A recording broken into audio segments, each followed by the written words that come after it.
Welcome to Gospel Truth with Andrew Wommack, a teaching ministry that focuses on God's unconditional love and grace, sharing the good news through broadcast television and Charis Bible Colleges worldwide. And now, here's Andrew. Welcome to our Thursday's broadcast of the Gospel Truth. Today I am continuing to interview Janet Boynes, and she has been with me all week long, and I tell you, I have really enjoyed this. This is the first time we've really met. I've read about her, and she came so highly recommended that I just thought, man, this will be great. But I have really enjoyed it, Janet. Thank you. You have been a blessing, and I just appreciate you standing up for the Lord and how you can change a person's life. Thanks for having me. It's awesome. What a blessing. So for those of you that haven't watched this week, Janet was a Christian, had a commitment to the Lord, but she fell into a lesbian relationship, lived in multiple different lesbian relationships for 14 years, and then she's been out of it for 17 years. Wow. And she's a real spokeswoman, I guess, for the change that Jesus can make in your life. And so we've shared a lot of things about this. If you've missed any of these programs, please go to our website and watch these, and I think it would not only be a blessing to you, but it would be a blessing to other people who may be struggling about what's a proper response. Mm-hmm. So what I want to do today, Janet, is ask you, when I first set this up, it's been months ago, I didn't realize about the Supreme Court decision. And I'm not totally shocked, but I am surprised that it happened. I didn't think that we would go this far this quickly.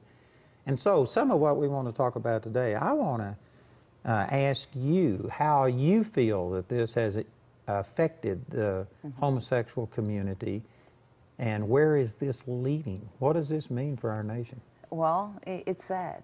One, now that all 50 states can marry, one thing I do want to say, there was one woman who made a stand who is supposed to give out license to gays and lesbians. She quit. She says, I don't believe this is right, and after so many years at her job, she quit.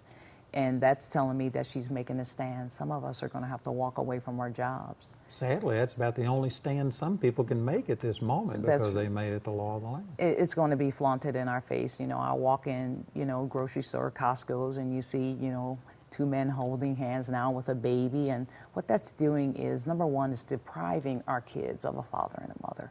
If you Google on the internet, there's one woman that came out and said, look, I was raised with two mommies, and I was deprived of a father. How dare her do that to me and not tell me who my dad was? And so she's fighting. But the homosexual community they're so mad at her. Vicious towards that and say that that's hate speech or something, and yet that's right. You know what? They are saying that. However, why are they doing that? If they were so happy with what they're doing, why are they coming after us? That tells me that, one, they want the church to validate them. As a church, we should not validate. How can you redefine what you didn't create? That's right. I agree. You can't redefine what God has already created. And then when God says, as we all talk about a man and a woman, it sticks. We shouldn't try to change that. The gay community just recently put out something on their gay thing is, okay, that's the first.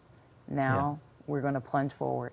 So their next goal is to, what many are saying now, we are going to indoctrinate your kids. We're going to put this in the school districts. What they're pushing for is for our teachers to talk about gays and lesbians and transgenders. Now that Bruce Jenner came out and said that he's a transgender, considering he had 3 wives and he's dressed as a woman in all his relationships, he is not our spokesperson. No. People are saying, how do we deal with transgender?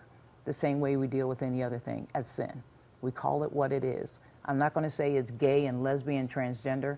I'm saying it's all sin. I'm not going to separate them and call them all these different names.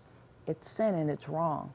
But our kids are being affected by this. When you talk about a parent and a little kid comes to them at the age of 5, I just saw a video right before I came here, and the kid said to their parent, I'm a boy, but I want to be a girl. And the parent says, okay, let's take you in and we'll start giving you injections. At 5 years old, this is just not me talking, it's happening now all over the country, that our boys are becoming girls and our girls are becoming boys. We no longer have boy meets girl. Now we have boy meets boy and girl meets girl. This That is is so not ridiculous. supposed to happen. You know, I saw a thing on the internet, you might have seen this, but I think Bruce Jenner, I'm not sure, I don't follow this stuff closely, but they were talking about that he had tendency, he was a kid and things like this. So anyway, a person made a spoof on this, and they said, I'm coming out of the closet. And when I was a child, I wanted to crawl, and my parents made me walk, but I really wanted to crawl. I crawled first. And I didn't like sitting in a high chair. I got on the floor and ate the food that fell on the floor. And so I'm coming out, I'm a dog.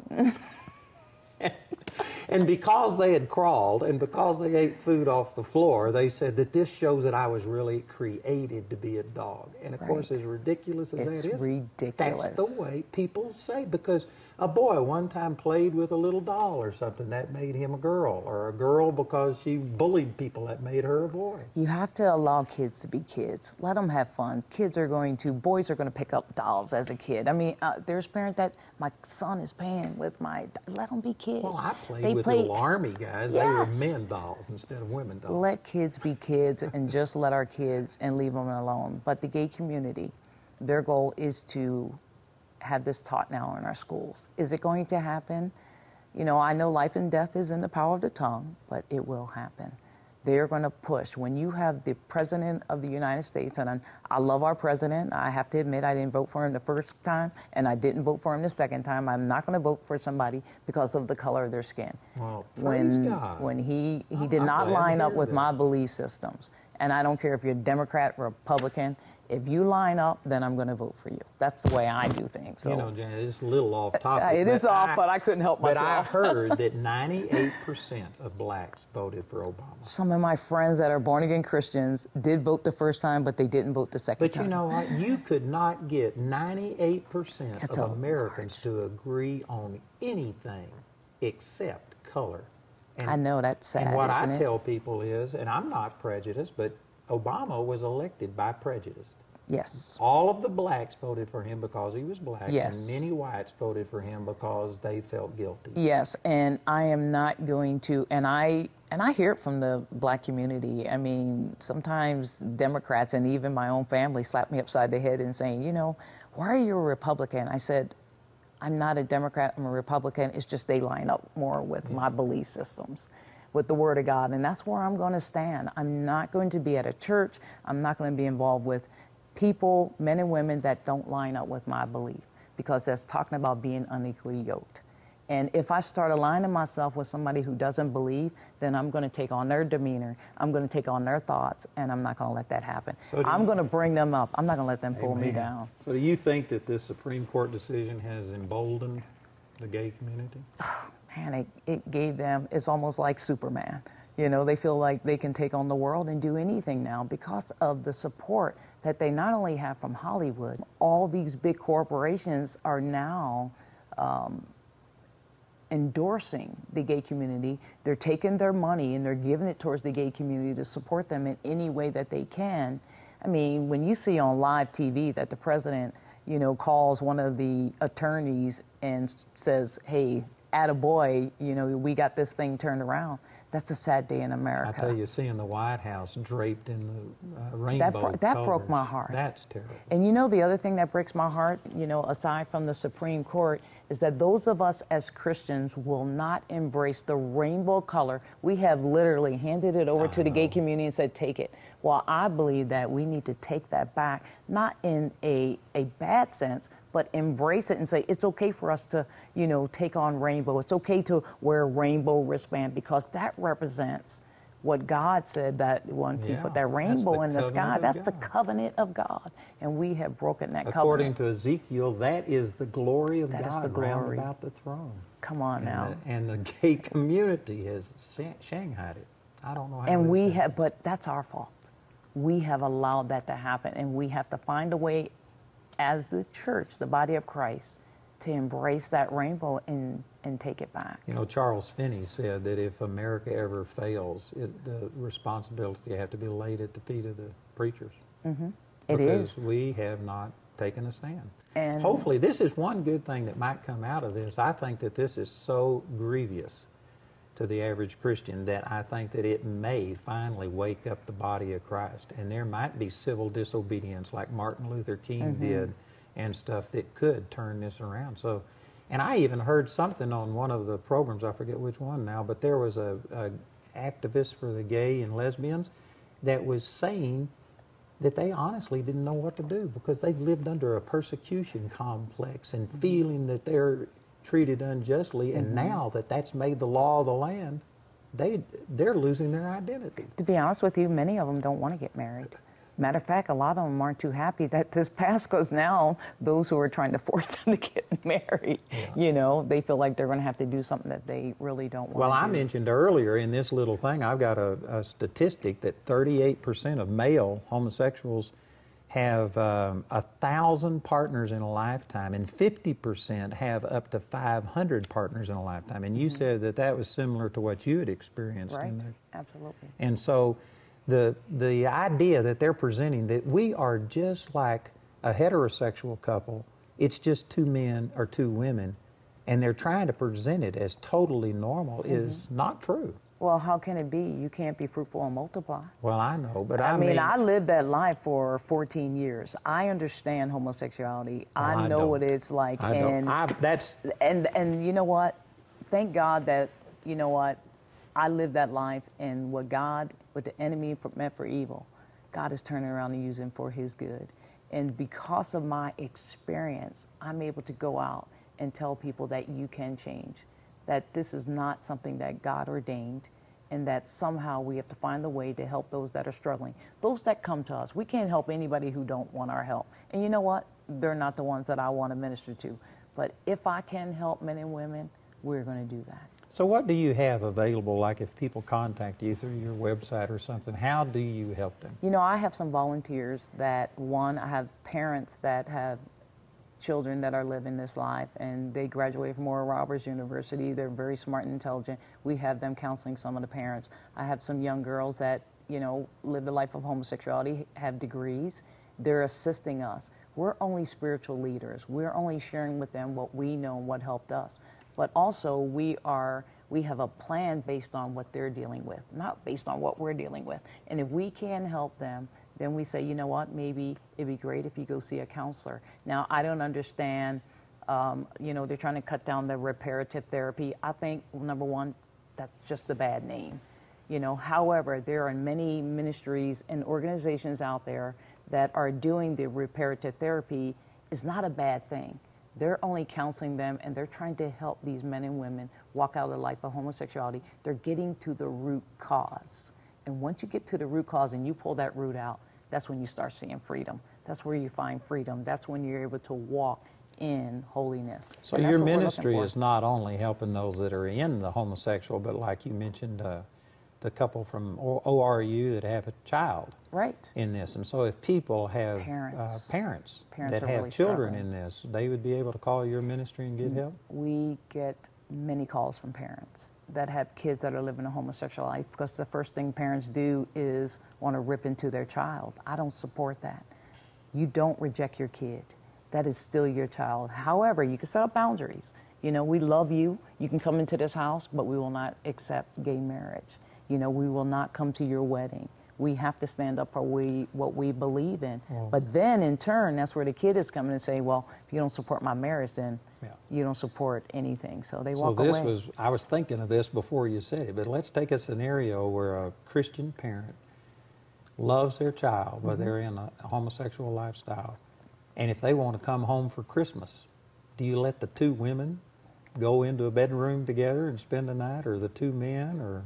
It has happened before. How does a Christian where respond? Parents are regretting it because they say that they didn't know. They said it was their friend. I think the parent did know. They just didn't know how to deal with it. Well, let's say that they do know. It's just straight up. You know what? How would you respond? My personal opinion, if it was my child, that wouldn't happen. You know, as for me and my house, we're going to serve the Lord. And if you're in a relationship with the same-sex couple and you're sleeping together, I'm just not going to have that in my home. I don't want that spirit brought into my home. I'm not going to embrace it, and I'm not going to accept it. I think where we have a problem with, Andrew, is that a lot of Christians talk out of both sides of their mouth. They say one thing, but their actions do another. if you're going to stand up, you're going to have to stand up and be all in and say, as for me and my house, we're going to serve the Lord. Hey, son, daughter, we love you. We're not going to accept and embrace your relationship. And I agree with you 100%. That's the way I feel. But a lot of people say, No. well, shouldn't I pray about it? No. Well, if you want to agree. use prayer for an escape, go ahead and pray about it. I agree, but I'm going to play the devil's advocate for just a second. Some people would say, when you say you talk out of both sides of your mouth, they would say, you say you love us, but then here you are rejecting us and not allowing us to come into your home and live together as a couple. I'm not rejecting you, I'm just not validating you. All right, but I just wanted to get your opinion because, see, that's exactly what I would do. Matter of fact, I've got a situation where this month we've got our family coming together for a reunion, and one of my nieces was shacking up with a guy. It's a heterosexual relationship, but they weren't married. And I just told them, I said, you know what? You're going to have to go get a place someplace else. I love you. We're accepting them. I'm not going to criticize them. That's right. So they got married last week. Praise the Lord. That works for me. I mean, I'm not sure it was a godly deal, but anyway, it caused them to get married instead of just coming shacking up. But I had to do the same thing. They did the right thing, though. If you want to be with someone, you're going to get married. You know, Andrew, a lot of people ask me, you haven't been married. You never married, Janet. What's going on? I have a desire to get married. And to be honest with you, I could probably get married tomorrow. There's many guys knocking at my door. However, I'm not going to get married for the sake of getting married. Well, it would be just getting married because I'm lonely. There's many Friday nights that I'm home all by myself and all my friends are off getting married. And with married couples, I will wait. And I will know when the right guy comes for me. Great. And until then, I will remain single. That's awesome. Yeah, that's the way I feel. But you have an attraction now towards guys. I can't wait. Yeah. All right. I'm looking forward to Good. it. You know, I believe marriage is between a man and woman. It's going to be a glorious day for me. That's awesome. Many are waiting for that day. I'm waiting for that day. And you know, some days I cry and say, Lord, have you forgot about me? Look at all my friends getting married. He hasn't forgotten. You know, let me go back to this Supreme Court decision. I read the dissenting opinions of the 4 justices that voted against it, and they warned of dire consequences to this. And I've heard many people say that you could use the exact logic that those Supreme Court justices used to now push for polygamy, bestiality, pedophilia. I mean, it's the exact same logic. They have crossed a barrier that now it seems like that if you can say that 2 men can get married, well, then why can't you say that 2 men and 4 women can all get married and call that a marriage? We're headed down that path. I didn't read it because I was so disgusted. I was so mad that they did. Of course, you know, I write for The Stream, James Robeson. I just wrote an article there, and I write for Charisma News, Steve Strang, and of course wrote articles. They can go on there and look them up, and had over 50,000 shares, which I was excited about. However, it is going to lead to polygamy. You know, men marrying kids underage. I mean, a lot's going to happen. I believe our world is headed into more chaos than it ever has been before. Watch, in 5 years, this world will not look the same. How do we reverse this, Janet? Pray. And a lot of parents don't want to hear that. If my people that are called by my name will what? Humble themselves, seek my face and pray. We're going to have to get on our knees, repent, and ask God to turn this thing around.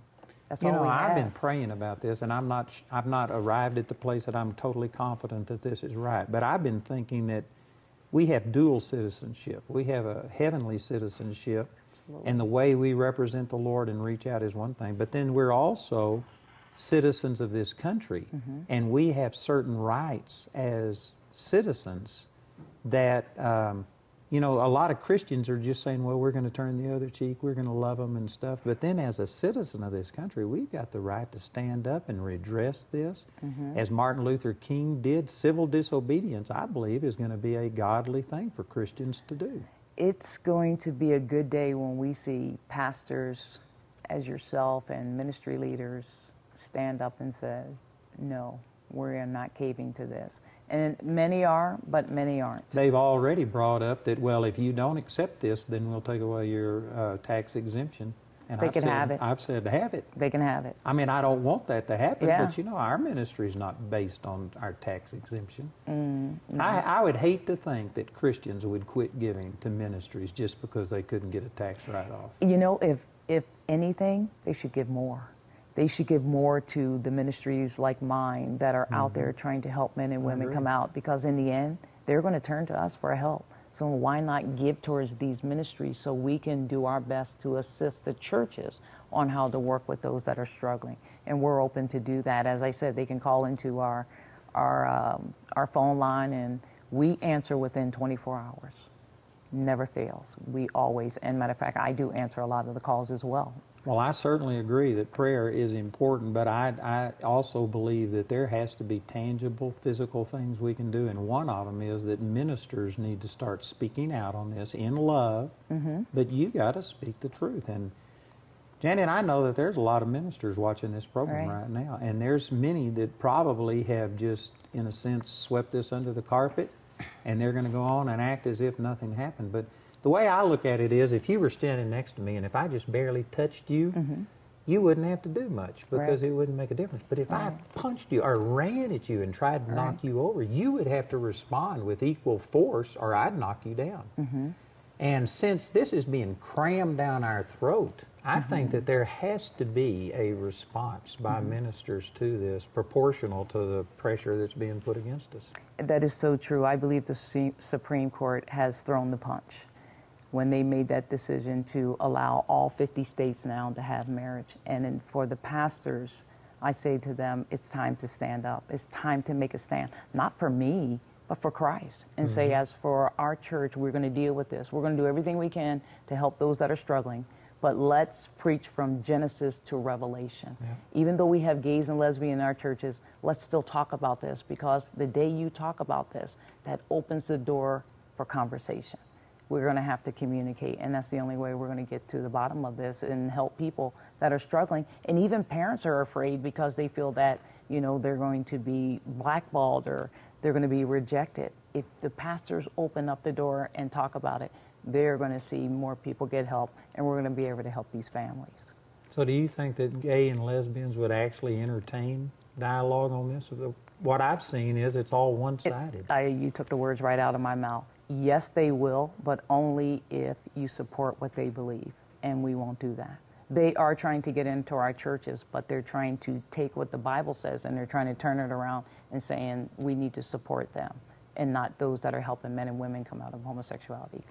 Well, we're just about out of time again. You need to, once again, promote these books. I want to make sure that people have access to what you've got to share. Andrew, thank you for having me. This is my first book, Called Out. It has my story in it, 50 frequent asked questions in the back of the book. You need to get this. This is going to help you. It's going to help your family. Get one for a friend. We don't want to push it down their throats, but we want to give you information, knowledge. And when you have knowledge, that's powerful. You can do anything. Also, my book, Arise, self-help devotional book. Joni Lamb did the forward on this, and I appear many times on Joni Roundtable, Joni Table Talk. We want to get this out to people so you can sit down with men and women that are not only struggling with homosexuality, but you could be dealing with anything, and this is really going to help you. And then my little book, 10 questions and answers on how to talk with someone about the issue of homosexuality. That's awesome. And we also are offering some product. If you'll listen, our announcer is going to give you information on how you can get that. And we're going to have Janet back again to finish out the week tomorrow. So I encourage you to join me again tomorrow for the Gospel Truth.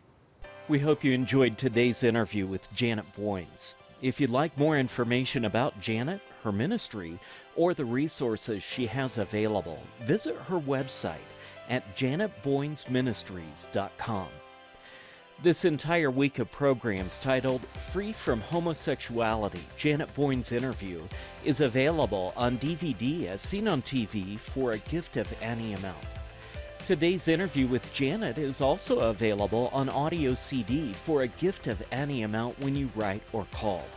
We encourage everyone to give, but if you're simply unable to afford it, Andrew and his partners will provide this audio CD free of charge.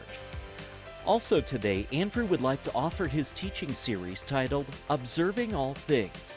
It's available in a CD album or in a DVD album as seen on a previous Gospel Truth broadcast.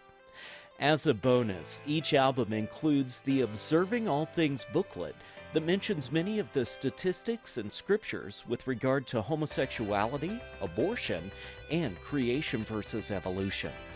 Each CD or DVD album is available for a gift of any amount. You can use your credit card to order these resources through our website at awmi.net. While there, you can discover more product details and download additional free resources. Or call our helpline Monday through Friday from 4:30 a.m. to 9:30 p.m. Mountain Time. Our helpline number is 719-635-1111. If the lines are busy, remember you can order ministry materials 24 hours a day, 7 days a week at awmi.net. To write us, use the address on your screen. We appreciate your generosity and hope to hear from you today.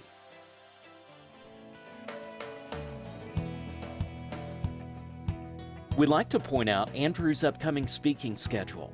Mark your calendars to come meet Andrew at one of these events. In the month of October, he'll be in Walsall, England, Colombo and Dehiwala, Sri Lanka, and in Cape Town, South Africa. In November, he'll be in Louisville and Fort Worth, Texas. And in December, Andrew will be hosting a special holiday production titled The Heart of Christmas at the Sanctuary in Woodland Park. The Heart of Christmas is a musical journey through time for all generations. Also, to welcome the new year, Andrew will be in Phoenix, Arizona for the annual Gospel Truth Seminar. For more details on Andrew's next meeting in your area, visit our website at awmi.net.